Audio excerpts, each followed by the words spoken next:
Mystic Fire, Video and Audio, proudly presents Terence McKenna, History Ends in Green. This is tape 2 of a 6-cassette series.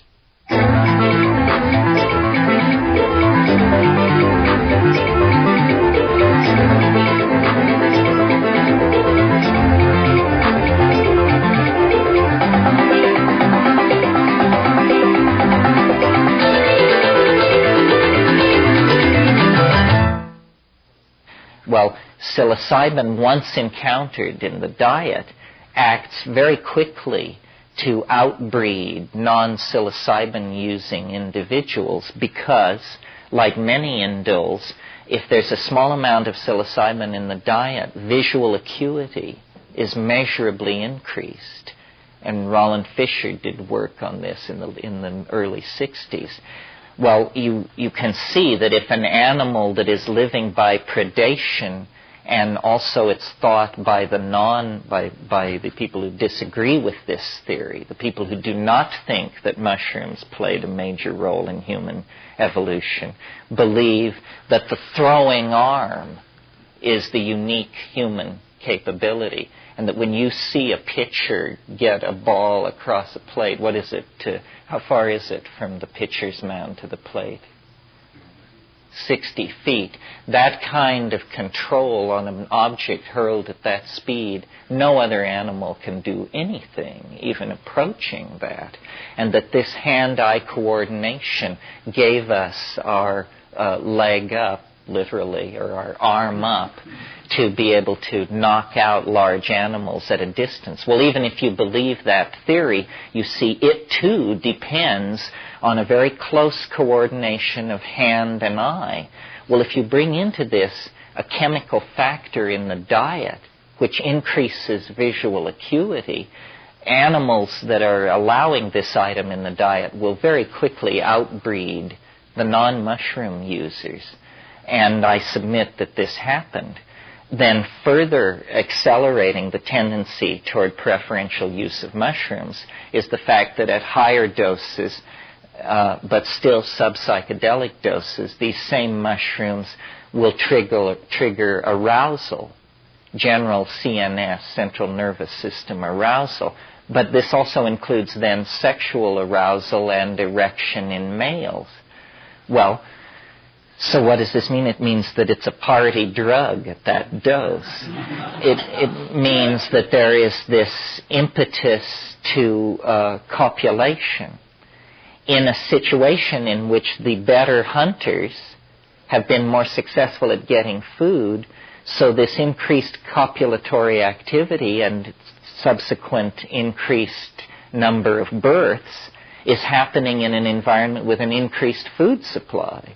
So you see, all these factors are converging to outbreed the non-mushroom using individuals. Well, then the final culminating factor in this is at yet higher doses, the mushroom ushers into the boundary dissolving ecstasy that we call the psychedelic experience, and that in that kind of a social small group situation would have led, I think, to primitive religious observance, ritual, group sexuality, food sharing, mate sharing, so forth and so on. And I really believe that this lifestyle, if you will, of nomadic pastoralism, goddess-oriented religion driven by psychedelic indoles in the diet, that for 50,000,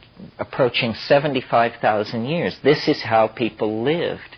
And they were fully realized people. I mean, there was tremendous oral poetry, epic works of art and theater, a complete realization of human potential in the dynamic context of this nomadic relationship to nature. I mean, this was Eden. This was when we were at peace with our humanness. Well, then, what happened? Is there a search for scapegoats? Who's to blame? And the answer is nobody is to blame. The very process which brought this paradise into being, which was the drying up of the African continent and the forcing of our proto-human ancestors onto the veldt and into the bipedal, nomadic, tribal language-using mode, the very forces which created that destroyed it, because eventually the great grasslands of the Sahara, the huge water holes, the vast herds of game gave way to encroaching dunes, shrinking water holes. The mushroom festivals, which I imagine at one point were probably lunar festivals, became then yearly festivals because of scarcity of the mushroom. And there became then anxiety about availability of mushrooms, and therefore a certain cultural pressure to find methods of preserving them. And this need turned naturally to the preserving powers of honey. And so there was a transitional phase of not fresh mushroom festivals, but preserved mushrooms in honey. The problem is honey itself has the capacity to turn into a psychotropic substance. Through fermentation, it becomes mead. But the imprinting that takes place in a mead cultures are cultures of male dominance, repression of female sexuality, hierarchy, warfare, wheeled chariots, the whole shtick. And so, and this all happened over thousands of years, this very gradual transition. There was never a conscious moment of tragedy. But you see, what was happening was a new psychic function was taking hold in the human animal. In the situation of the monthly boundary-dissolving group mushroom festivals, ego was not allowed to form. And I really view psilocybin as almost an inoculation against the formation of ego. It is an egolytic compound. So notions of male dominance, of possession of property, children, domesticated animals, or women, none of this went on in this situation where the boundary dissolution was reinforced by frequent mushroom use. But as soon as the mushrooms become less available, this thing begins to grow in the human personality, literally like a cancer or a tumor. It's a calcareous growth on the psyche that if we do not have this embeddedness in the vegetable matrix of Gaia, then anxiety arises, a lot of it sexual and related to self-identity, and I don't have to discuss this with you, just refer you to Freud and the whole gang. Everybody understands how bent we are. The question is why, and I think this is why, because we have been in a permanent state of neurotic disequilibrium for 15,000 years. And every move to attempt to correct this has pushed us further away from the goal that we want to have. So now we arrive at the late 20th century, nuclear arsenals fully in hand. We have made, since the 15th century, a demonic pact with matter that has allowed us great insight into the destructive properties of matter, made us, handmaiden to the devil, and yet we are still completely dark about our own motivations, how to educate our children, how to put in place a set of values that don't loot the future. And all of these problems appear to be getting worse. So, I don't know. Well, my response to this is to advocate the only thing that I think will work, but it's not a political position, because a political position always implies willingness to compromise and negotiate with the other side. And there really is no willingness to negotiate on the part of the psychedelic position because it's pretty non-negotiable. We're at the end of a process, call it 2,000, 5,000, choose your date, but a long process of denial of human nature first, and then war against human nature. And it goes so deep into our culture that we don't even know where the basement level is. I mean, for instance, to my mind,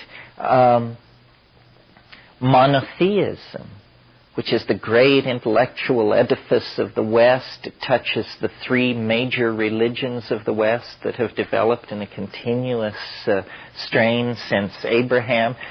Monotheism is the institutionalizing of this egocentric model. And it has a certain philosophical appeal in one God, everything, all roads lead to Rome. You can trace everything back to the source, the Urquella. But that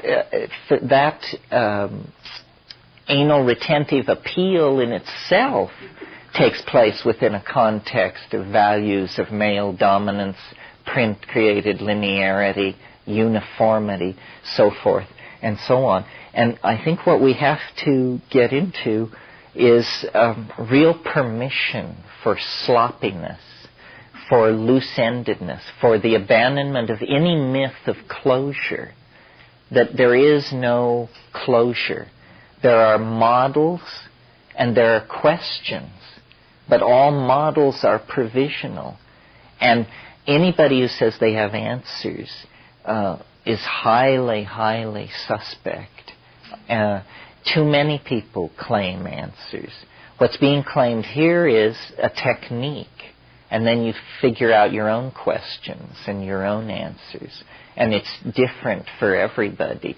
There really is no ideology associated with psychedelics. I mean, if you look at the people who've been involved with it, they've said completely different things and contradictory. And some are rationalists and behaviorists to this day, and others are, spiritual visionaries, hierarchical, shamanic types.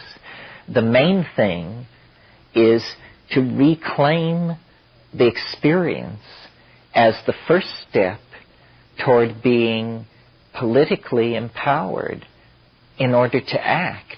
In other words, we're in, and I indicated this last night, although more gently, that we're in a state of enforced infantilism about the capacity of our minds, that the culture we are living in is an infantile culture.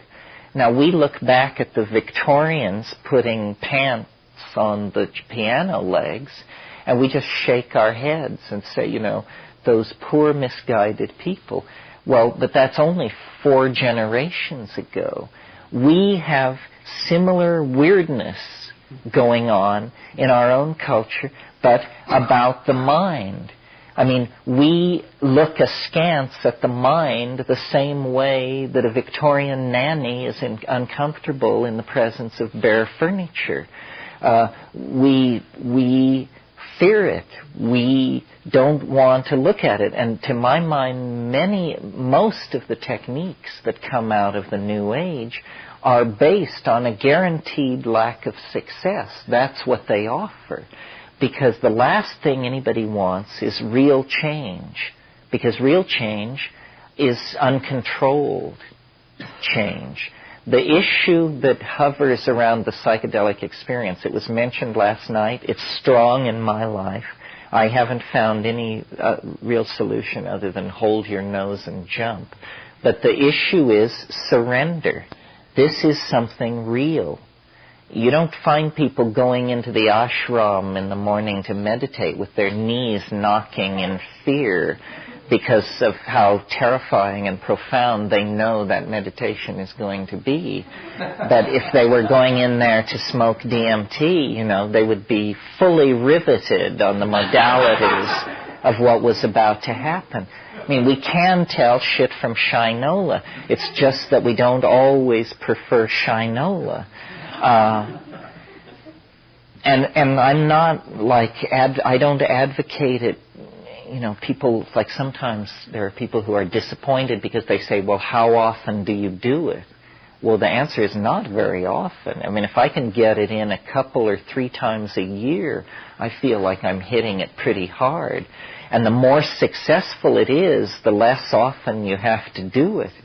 I mean, I know people who say DMT is their most favorite drug, and when you say, well, when was the last time you did it? They say, well, 1967. It only lasted 4 minutes. They're still processing it. And they are still processing it. They're not just whistling Dixie. I mean, it is, to my mind, just the most... Well, I mentioned this earlier, the question, how do they keep the lid on this stuff? And I suppose here I'm preaching to the converted, because many people last night said they had an interest in this kind of thing. But they don't keep the lid on sexuality. No society has ever had it so under control that people didn't have sex. I mean, they may have had sex under weird conditions and under, ritual strictures and this and that. But we are like this salamander that has the option of never developing into its mature form. And to my mind, that's a tragedy, because this is our birthright, and somehow our inability to get a grip on our global problems has to do with this immaturity about our mental state. The two, I feel very strongly, are linked. And that, of course, we can't get control of the world because we are children in some profound way. And we don't like being children, but the culture has reinforced a form of infantilism.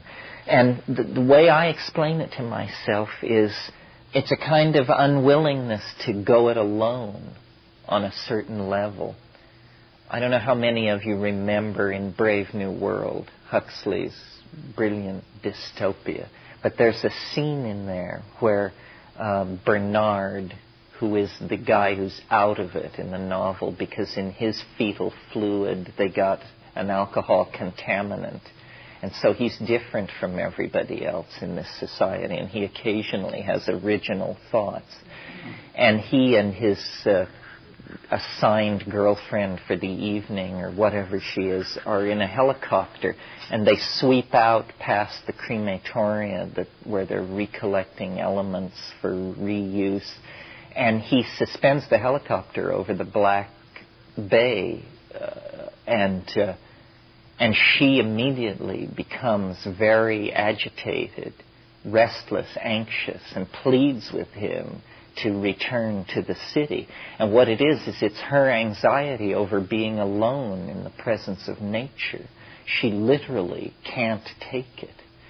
And I think there are a lot of people in our society, and each of us in our own way at different times, who have within us this neurotic and infantile creature that can't face it alone, and that this going it alone thing is very important. You know, Plotinus, the great Neoplatonic philosopher, he spoke of the mystical experience as the flight of the alone to the alone.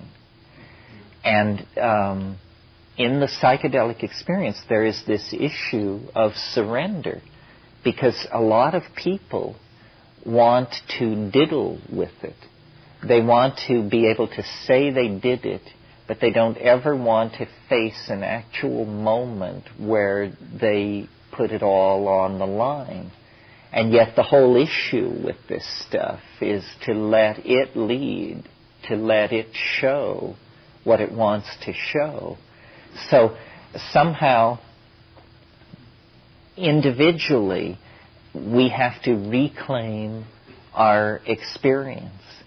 The real message, more important even than the psychedelic experience, the real message that I try to leave with people in these weekends is the primacy of direct experience. That as people, the real universe is, within your reach, always. Everything not within your reach is basically unconfirmed rumor. And we insert ourselves like ants or honeybees into hierarchies of knowledge. So we say, well, what's going on in the world? Well, turn on CNN. And then somehow we're ordered. Then we say, okay, it's 85 degrees in Baghdad and the wind is out of the northeast at 15 miles an hour. And we feel somehow better now because we're getting the information.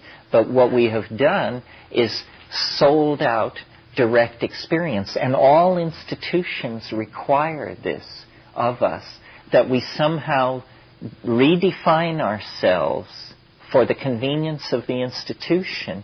And this redefinition always involves a narrowing, a denial, so that, if you want to be in Marxist society, if you want to function in Marxist society, you have to define yourself as a Marxist human being. Well, it turns out in a Marxist society there are no homosexuals because that just happens in decadent societies. So then, if you happen to notice any tendency like this in yourself, you have to deny its existence because this just doesn't happen in a Marxist society. And similarly, every society has this. In our society, if you hear voices, we have mental hospitals for you.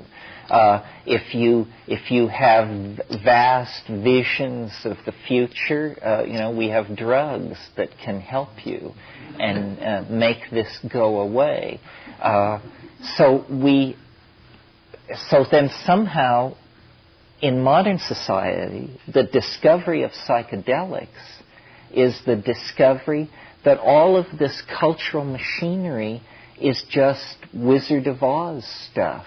You remember the scene in The Wizard of Oz where the curtain is swept back and they see the little guy there and he says, booming out over the loudspeaker, "Ignore the little man pulling the levers. Ignore the little man pulling the levers." Well, the little man pulling the levers is what sweeps into view with psychedelics, and you discover, culture is provisional. Whether we have 9 wives or 3, whether we tattoo ourselves blue, whether we eat insects or not, all of these things are just decisions that we make. And then we congratulate ourselves on our wisdom, and we live within that, and we hunt down and kill all the people who disagree with us. And that's called having a culture, having a way of life, being somebody. But I don't see history as a wrong turning. I see it, the metaphor that I like is that of the prodigal son, that there was a reason for this long descent into matter, this peregrination. It was a shamanic journey of some sort. The shaman goes into the world pool or ascends the world tree to go to the center of the axis of the cosmos, to recover the pearl or the gift or the lost soul, and then return with it. And this is what history was, I think. It was a descent into the hell worlds of matter, energy, space, and time, for the purpose of recovering something that was lost. It wasn't lost by us. It was lost by the breathing, the disystole of the planet. Just climax of climate moved us into paradise and then moved us out of paradise. I mean, you must that the story of Eden is the story of history's first drug bust. I mean, it's the story of a whole lot of tension over who's going to take or not take a certain plant which confers knowledge. And Yahweh, wandering in the garden, says to himself, if the man and the woman eat of the fruit, they will become as we are. The issue was co-equality, co-knowledge with the Creator. Well, where do we stand, in man's existential march? How does that work? Can we always accept the subservient, infantile position? I mean, is knowledge to be dispensed by gods, and if not gods, then the institutions that appoint themselves as gods over us? Or is it actually that maturity begins with somehow claiming this birthright? And it is a birthright. And I don't know if a society can survive the claiming of this birthright by a large number of people. Certainly in the 1960s, when this was attempted, everybody got very agitated, and then it was frozen out. In so-called primitive or pre-literate societies, there is the office of the shaman, and the shaman is deputized to act for all of us. In the same way that we have airplane mechanics to fix jet engines, we have shamans to explore these hidden and fairly terrifying other dimensions. The people who self-select themselves into a group like this, in a society like that, would be the candidates for this kind of shamanic voyaging. Well, so then what is it finally all for? Or is it for anything? Is it just maybe my problem that I think it's for something? Well, it is and it isn't. I mean, see, we have real problems. We could perish from this planet in some kind of radioactive petroleum war or what have you, and it wouldn't change the fact that shamanism did exist, that these dimensions were there and were explored by courageous, high-minded people for thousands of years. But I think that the scientific mind, and maybe even the American mind, can bring something special to it, that somehow technology has a role to play. And I think maybe what this has to do with is, I've talked a bit in the past, a lot in the past, about what I call visible language. Visible language is something that I encountered in psychedelic states. Could never have dreamed it up by myself. Encountered it as an existential fact. Then had to sort of reason backward from it to what would it be good for. Well, what is it? What is visible language? Well, it's very simply, it's language which you look at rather than hear. And don't ask me how this can happen. It obviously has something to do with synesthesias in the brain, with swapping neural processing units and somehow shunting a stream of data which would normally be audially interpreted. Instead, it goes to the visual cortex. And this occurs often in DMT intoxication. And it has a long and noble history in the Amazon in ayahuasca shamanism. Ayahuasca, as you probably know, is a combinatory drug made of a vine combined with the leaves of another plant, and it makes DMT orally active.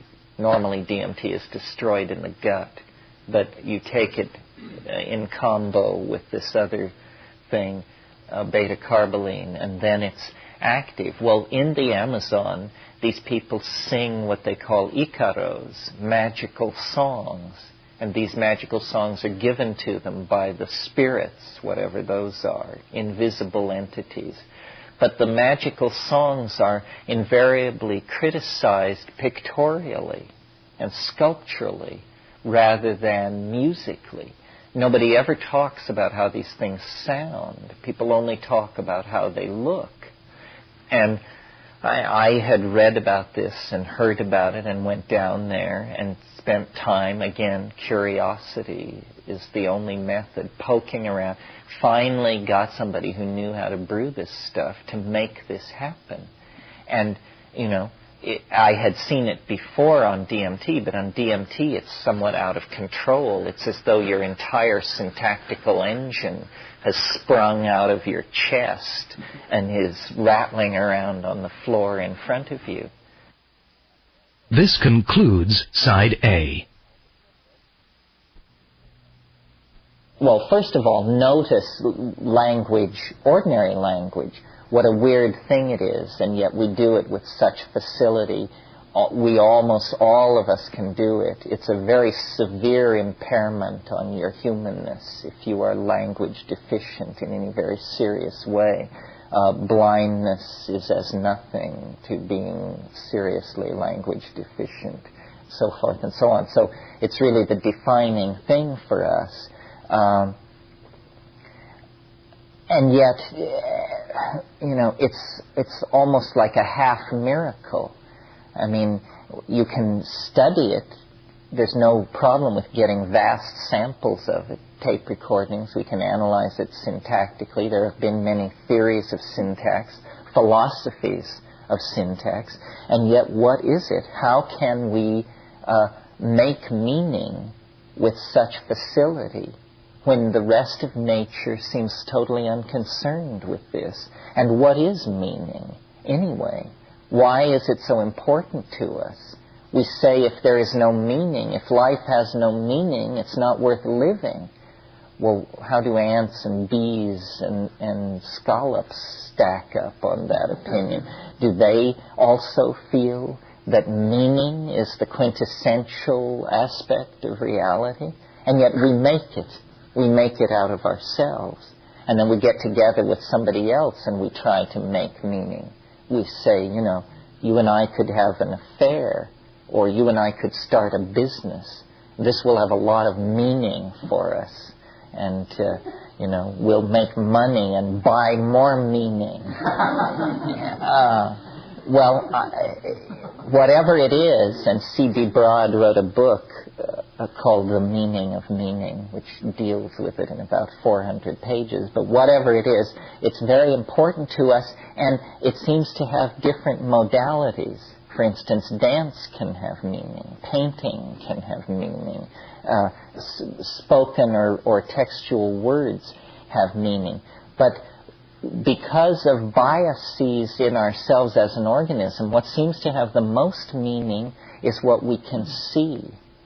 Our visual, we have a tremendously rich sense of visual input. Well, for some reason, under the influence of these psychedelic drugs and certain exercises, and who knows what else it takes to shake you out of your cage, but suddenly syntactical organization, which has been invisible in the background of the program of meaning, becomes visible. And you actually see the engines of syntax. You actually behold the machinery of meaning itself. And for some reason, this is very satisfying. It's like an ecstasy. It's like an affirmation of some sort that is transcendental. There is a recognition in it that transcends the felt apperception of ordinary meaning. You know, in other words, that you're gazing somehow on the naked face of truth and beauty. Well, it seems to me that what all this suggests, by all this I mean the human capacity for the psychedelic experience, the human facility for switching these linguistic channels from the beheld to the seen, what all this must mean is that history is nothing more than the transition phase from felt intuition, the mute intuition of the animal body, to fully expressible three-dimensional meaning, and that the descent into matter that technology represents is because you can't do this entirely on the natch. There has to be a certain augmentation of the human organism. in order to do this. It may be pharmacological, it may be neurological, it may be nanotechnological, and then some part of the other two. But whatever it is I think we are coming up under the underbelly of meaning, boring from beneath, and that we're just about to hit the jackpot. And this is what the historical process is. And the proliferation of media, of the discovery of perspective 500 years ago, oil painting, airbrushing, digital sound, all of these techniques are this summoning of the image. So we are actually moving toward a kind of self-fulfilling process. It's something that we are defining for ourselves as it approaches. And it is defining itself for itself as it approaches. You actually experience this on psychedelics sometimes. I mean, the way it works for me on mushrooms or sometimes DMT is there is a black space, and then I hear the what I call the elf music or the Irish band, and it's far away. And as it comes closer, I see light. And as it comes closer, it both gets louder and the light fills the stage of awareness until finally the sound is subsumed under the visual impression of the thing, and then it's all around you. And it is, this domain of self-transforming language. I mean, I call them language elves. But what they may be is nothing more than self-reflexive, compound, complex sentences. It's hard to tell what they are because we're not used to having our sentences stand up and embrace us.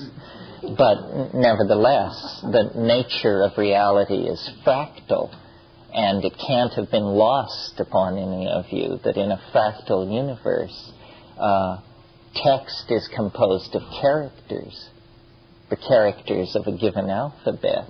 But reality is also composed of characters, the characters like you and me who live out some kind of plot.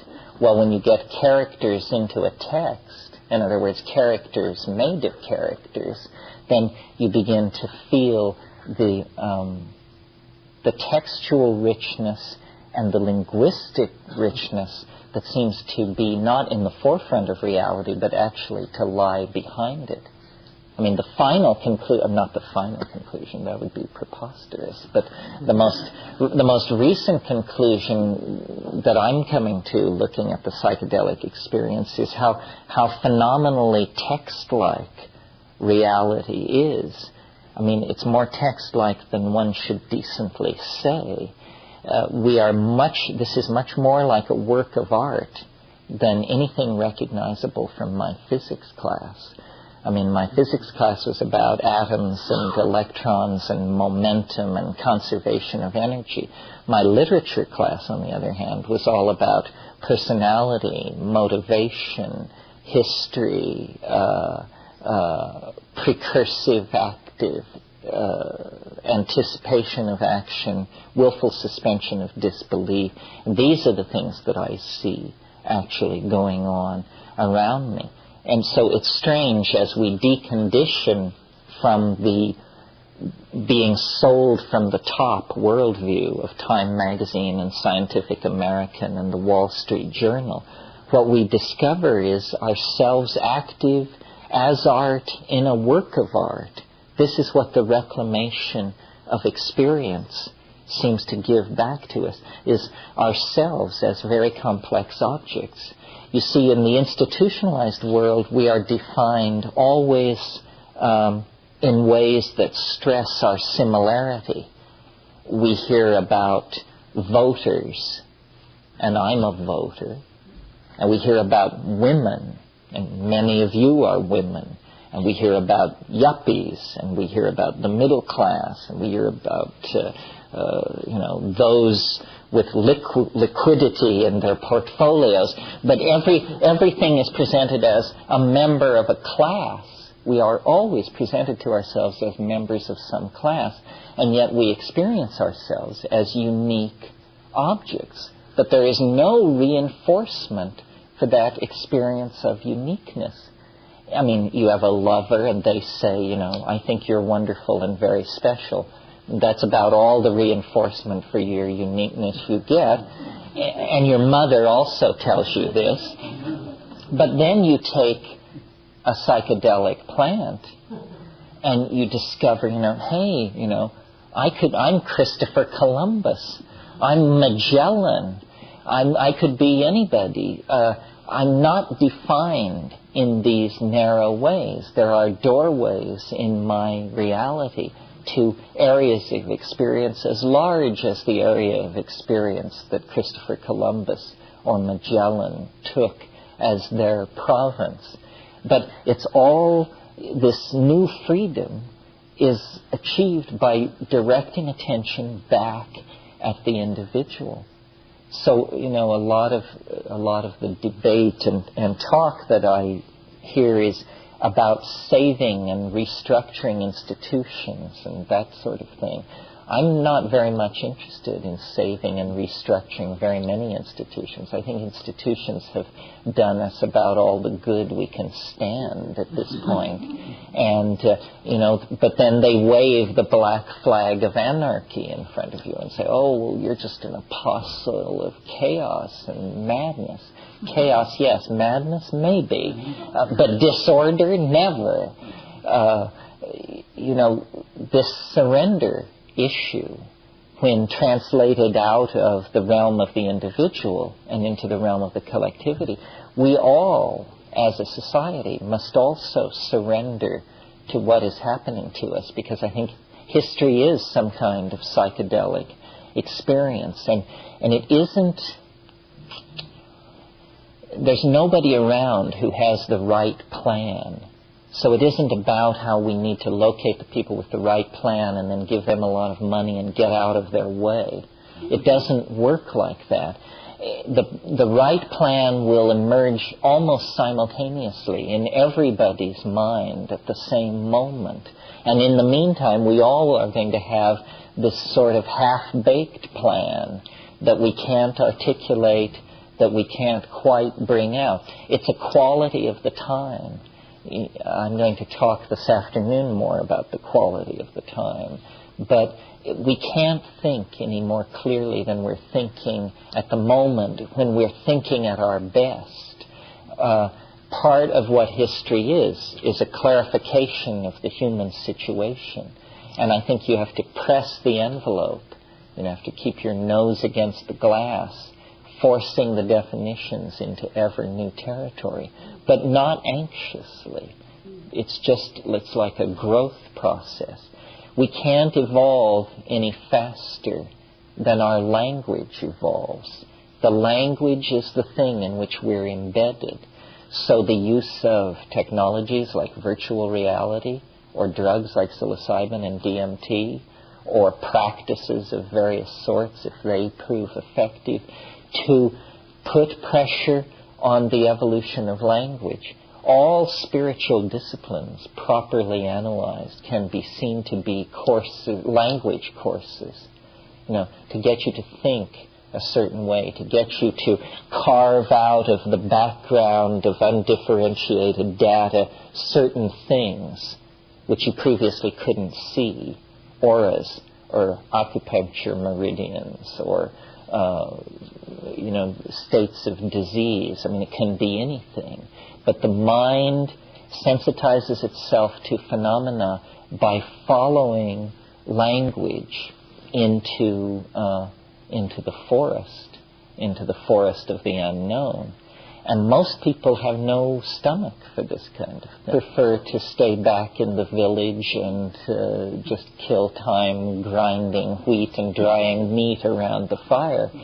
But,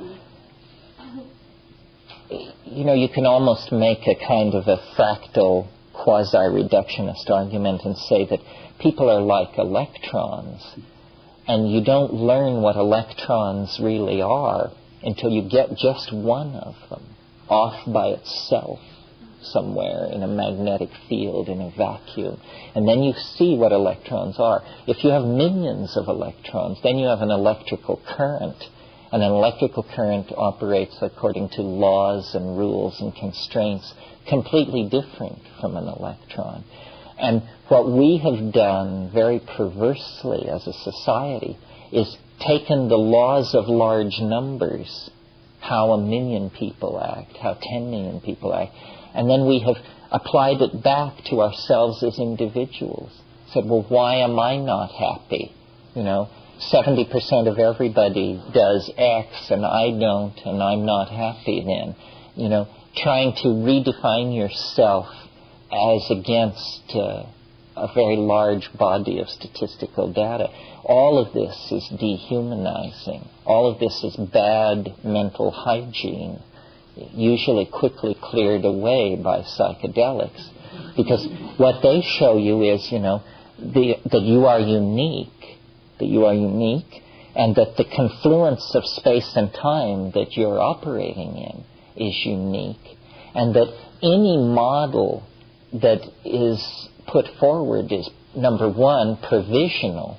Provisional means it can be abandoned at any moment. And then the second and most important thing is any model you can't understand is useless. So, most of us can't understand most of the models. I mean, who here would care to walk to the blackboard and begin to describe the first stage of quantum electrodynamics to us? And yet we all know that our world is supposedly hung on this very well thought out theory that experts are in charge of. But notice, no pun intended, but notice that if experts are in charge of it, you're not. It's absolutely useless to you. You know nothing about it. Well, so when you start peeling away and saying, well, what do I know? It turns out it gets into thin soup rather quickly. This is no cause for despair. This doesn't mean you should go back to night school and study quantum physics. That's the wrong conclusion. It means that all of this stuff that you thought were the high walls of reality are just smoke blown by somebody else. These constraints are not binding upon you at all. Somebody said to me once their father had been a professional scientist, and he said once, I never would have seen it if I hadn't known it was there. And we all are in the habit of seeing all kinds of things because we know that they're there. And in many cases, they're not there. And you just walk through and you discover all kinds of things. I mean, I am convinced that anybody who has a major psychedelic trip, at some point in that trip, their eye falls on things no human eye has ever seen before or ever will see again. It's that big in there. It's not at all clear that we're mapping a generalizable reality. It may be that it's just so huge in there that never do we pass through the same matrix twice. Well, that means you can give up on closure. You can give up on any theory that will ever give you very much of a more than provisional handle on what's going on. And I think this is probably a good step to take, to open ourselves to the freedom that lies beyond culture. Culture is a kind of prison, and the only way that we know to get beyond it is to dissolve its boundaries. Now, you can do that with psychedelics, and then you really explore the baseline of being, or you can dissolve it with travel. But then you dissolve your own cultural programming only to discover you fitted yourself into somebody else's cultural programming. And this, while, definitely educational, is like a psychedelic drug I'm not that fond of. I do a lot of traveling, but it's not the same thing as replacing space and time with some kind of alternative.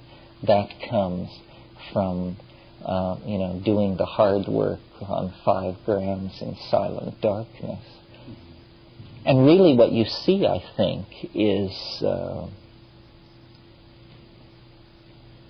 morphogenetic field, the invisible world that holds everything together, the knit of it all, not the knit of matter and light, but the knit of casuistry, of intentionality, of caring, of hope, of dream, of thought. And that all is there, but it's been hidden from us for centuries because of the exorcism of the spirit that took place in order to allow science to do business. And that, momentous and ill-considered choice then has made us the inheritors of a tradition of existential emptiness, really. But that has impelled us to go back to the jungles and to recover this thing.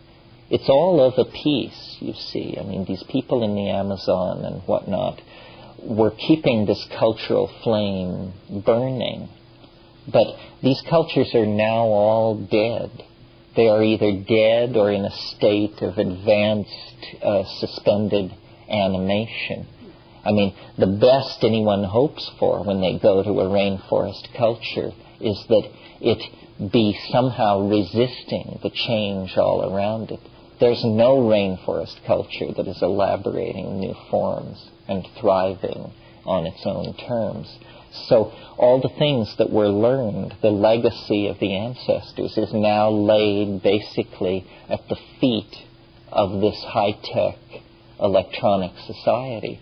And the question is, can we dream a dream sufficiently noble that we give meaning to the sacrifices that have been made to allow the 20th century to exist? I mean, my God, the amount of blood shed and, infectious diseases spread around, metals ripped out of the earth, mountains moved, railroads laid across continents. All of this stuff as the means to reclaiming the human birthright that science hides from us. It's a very strange enterprise. I mean, it's hard to put it across because the thing is, it's real, and we're in the habit of thinking that the mind can move unobstructed from one edge of the universe to the other, that there are no secrets. But actually there are secrets. At least these are secrets, and hard to tell. I mean, I tell them, and you hear them, and we seem to have been allowed a cosmic dispensation. But why that is very hard for me to understand. I would have thought that this would have been headline news 20,000 years ago, right up until the present. Instead, it's very tentative. Apparently, this is very threatening to us. We are not as eager to sail over the edge collectively as we think we are.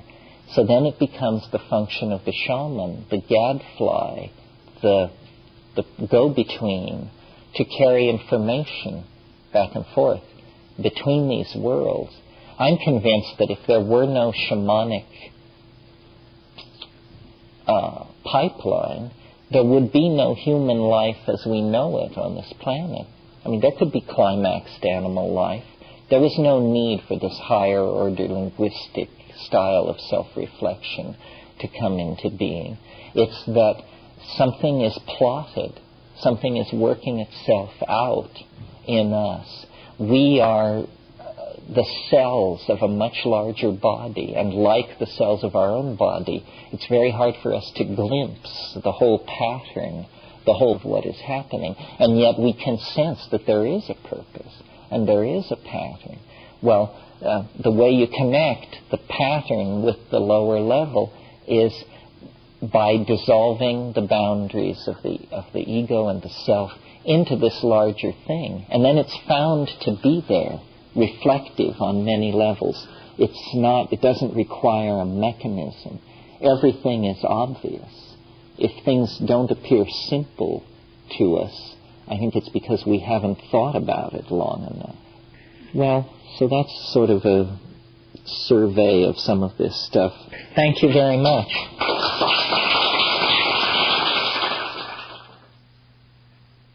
Please continue to tape 3.